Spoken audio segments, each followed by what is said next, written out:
nagpa-order that day. And also, may mga sarili-sarili pa rin tayong course sa bahay, di ba? At dahil mas kailangan kong maunang patigasin tong mga sale na to, ito na talaga yung and gumamit lang din ako ng water dito para dumikit yung fondant. Anyway, yung fondant na gamit ko dito is yung super fondant ni Chef Len de Castro. Kasi ever since ito na talaga yung nakasanayan kong fondant kahit nung nag-i-start pa lang akong mag-bake.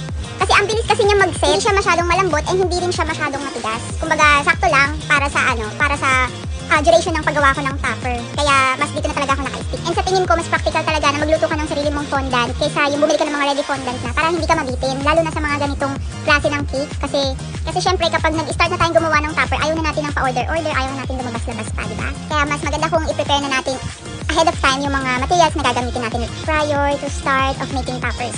So almost done na tayo dito sa sale na ginagawa natin. Ito naman, gumagawa ko nung flag na ilalagay natin dun sa sale kasi may pirate logo din siya ng 1P. So, ayan, mano-mano talaga tayo, wala